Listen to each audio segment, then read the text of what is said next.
एक ही है अल्लाह, ला इलाहा इल्लल्लाह। जोर से बोलिए, ला इलाहा अल्लाहु अकबर, अल्लाहु अकबर।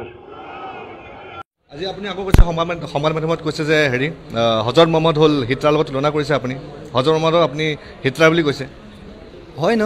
আপুনি চাবচোন, ইছলামৰ ইতিহাস চাব, হজৰত মহম্মদৰ ইতিহাস চাব, পঢ়িব। মই নপঢ়াকৈ কোৱা নাই, অধ্যয়ন নকৰাকৈ কোৱা নাই। পঢ়িব, চাব, জানিব 52খন ইছলামিক কাণ্ট্ৰি।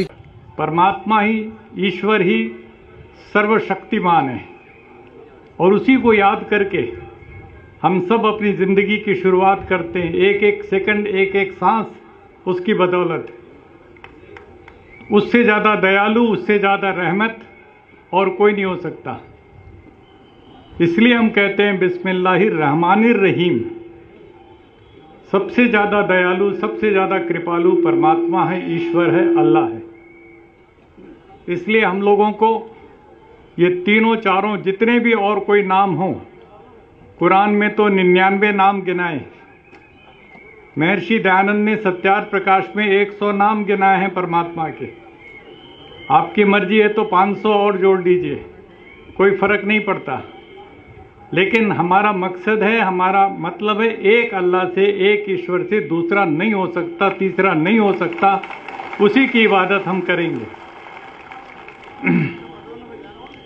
और ये बिल्कुल साफ होना चाहिए कि उस अल्लाह का कोई बेटा नहीं है, कोई भतीजा, कोई दामाद और कोई नहीं है।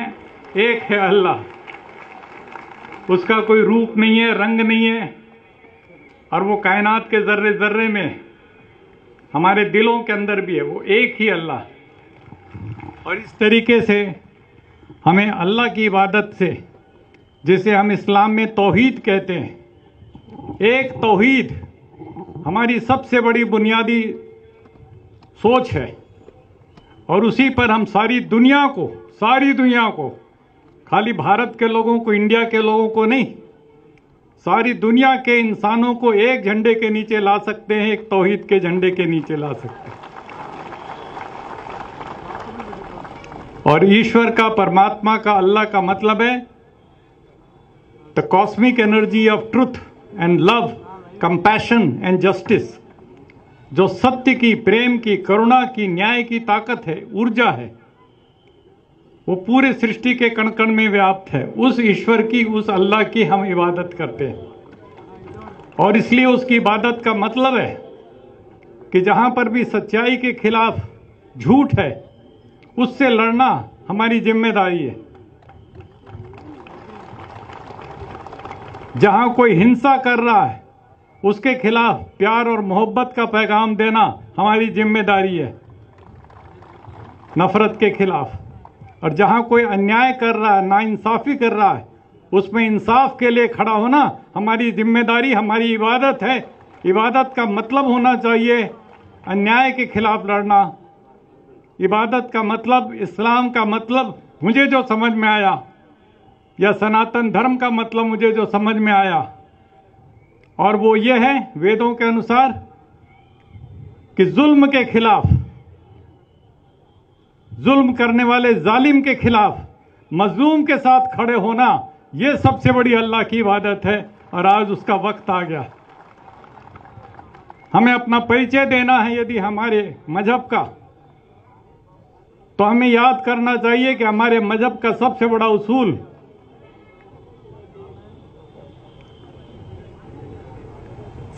उसूल है कि मानवता को एक परिवार माने, इंसानियत हमारा मजहब है। और वो मैं क्यों कहता हूं? क्योंकि अभी जब अजान हो रही थी और हमारे साथी रुक गए 2 मिनट के लिए,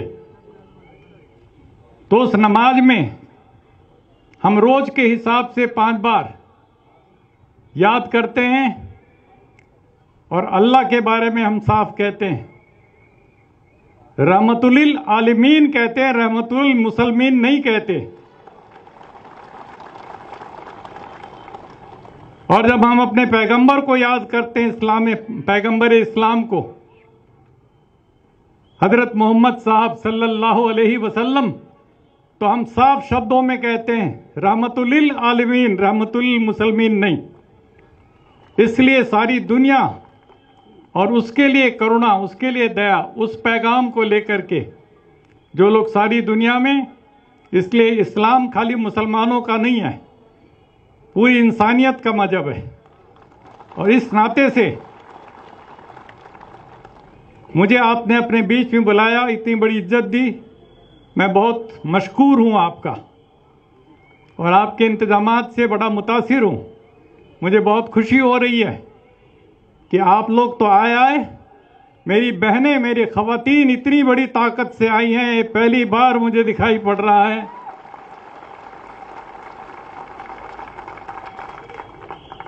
मैं जामिया मिलिया से आगे शाहीन बाग गया था और वहाँ की ख़वातीनों को खिताबत करते मैंने कहा था, मैं तुम्हारे जज्बे को सलाम करता हूँ।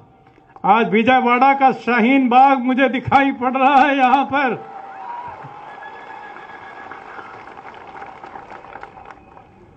मैं बहुत इज्जत के साथ आप लोगों का इस्तकबाल करता हूँ, हमारी ख़वातीन, हमारी बहन, भाई, सबका। और मैं उम्मीद करता हूँ कि हमारी एकता, दलित की एकता, आदिवासी की एकता, पिछड़ों की एकता, और ये रंग लाएगी आगे आने वाले दिनों में। और एक इनकलाब उठेगा इस धरती के ऊपर से, इनकलाब उठेगा जुल्म के खिलाफ, बांटने वालों के खिलाफ, तोड़ने वालों के खिलाफ। और इस उम्मीद से हमें अपने कदम को आगे से आगे बढ़ाते जाना है। 1984 में जब इंदिरा गांधी जी की हत्या के बाद सिखों को कत्लो-गारत हुई, तो सबसे पहले सिखों को बचाने के लिए मैं कूदा था। और उस समय सिर पर इस रंग की पट्टी बांधे एक गोडसे भगत कह लो या हिंदुत्व वाला, वो मेरे ऊपर छुरा लेकर के दौड़ा लाजपत नगर दिल्ली में और कहता तू गद्दार है, कौम का गद्दार है। मुझे समझ करके कि मैं हिंदू हूं, मैं सिखों को क्यों बचा रहा हूं, मैंने कहा तुम इंसानियत का कत्ल कर रहे हो, इसलिए मैं तुम्हारे खिलाफ। और जब जामा मस्जिद, बाबरी मस्जिद शहीद हुई, तो सबसे पहले मैंने खड़े होकर के उसकी मजम्मत की। तो मैंने कहा ये बिल्कुल गलत काम हुआ है, हमारे देश के संविधान के स्पिरिट के साथ धोखा हुआ। और उसके पूरी की पूरी यूट्यूब आप लोग सुनिएगा, देखिएगा जो मुझे कहना है बाबरी मस्जिद के बारे में। और वहाँ पर जो कहते हैं राम मंदिर है, उसका कोई सबूत नहीं है, लेकिन उसको उन्होंने सुप्रीम कोर्ट तक ने कह दिया अपने फैसले में कि कोई सबूत नहीं है। ये भी कह दिया कि 49 में उसके अंदर मूर्ति रखना गैर कानूनी था। ये भी कह दिया कि वहाँ पर उसको गिराना, बाबरी मस्जिद को, गैर कानूनी था, जुल्म था। ये सब कहने के बावजूद उन्होंने वो उन्हीं को सौंप दिया। ये कैसा सुप्रीम कोर्ट है, हमारी समझ में नहीं आया। लेकिन अब हमें उम्मीद है आने वाले दिनों में जब इसके ऊपर बहस होगी, इन कानूनों के ऊपर, तो कम से कम कुछ इंसाफ की हम उम्मीद जगाए बैठे हैं, देखते हैं कितना मिलेगा। लेकिन सुप्रीम कोर्ट ही सुप्रीम नहीं होता। वैसे हमारी नजर में अल्लाह सबसे सुप्रीम है, परमात्मा, उससे बड़ा कोई नहीं है। और अल्लाह के बाद यदि कोई है हमारे हिंदुस्तानियों के लिए, तो बाबा साहब अम्बेडकर का दिया हुआ हमारा संविधान है। संविधान सुप्रीम कोर्ट से ऊपर है, उसकी गलत व्याख्या करके कोई सुप्रीम कोर्ट नहीं रह सकता। वो संसद से भी बड़ी है, प्राइम मिनिस्टर और राष्ट्रपति से भी बड़ी है हमारे देश का संविधान। और आज उस संविधान को, तिरंगे झंडे को लेकर के हम चल रहे हैं। उठाइए तिरंगा जिनके इनके पास है और लहरा दीजिए और बताइए हिंदुस्तान के प्रधानमंत्री को कि तुम हमें देशद्रोही बोलते हो।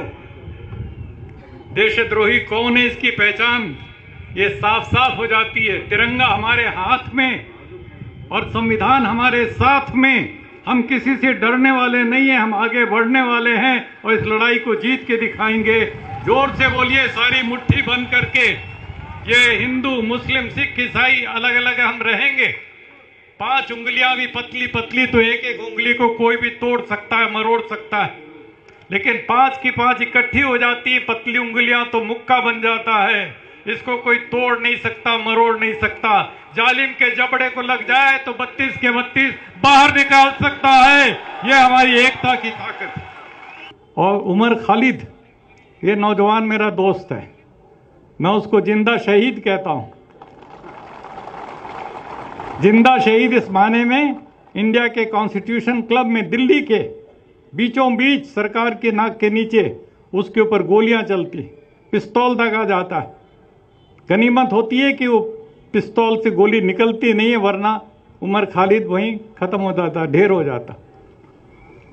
ये अल्लाह का करम है, वो हमारे बीच में हैं और वो नौजवान पूरे मुल्क को इस तरह की नफरत के खिलाफ, यूनाइटेड अगेंस्ट हेट, उन्होंने एक जमात पूरी खड़ी कर दी, तहरीक खड़ी कर दी। तो दोस्तों और साथियों, आज वक्त है हम सबको एक होने का, और इसलिए सबसे पहले मैं हमारे मुस्लिम भाइयों से खास करके कहना चाहूँगा, अपने अंदाजे बयां को थोड़ा सा मुसलमानों से और ऊपर ले जाइए। केवल मुसलमानों पर कोई चीज़ मुसीबत आए तब खड़े होना नहीं। जब मेरे गरीब दलितों के साथ अत्याचार होता है, उसकी किसी बहन बेटी के साथ बलात्कार होता है, या मेरे आदिवासियों को उजाड़ा जाता उनके जल जमीन जंगल से, तो हमें इससे भी ज्यादा ताकत के साथ इकट्ठे होना चाहिए उनके साथ। हम सब गरीब गरीब मजलूम की सबकी एकता एक होनी चाहिए, तो जाकर के हमें इंसाफ मिलेगा। केवल हमारे 2 4 10 लोगों के बैठ जाने से, बोल देने से नहीं होगा। हमारी जनता में एकता दिखाई पड़नी चाहिए।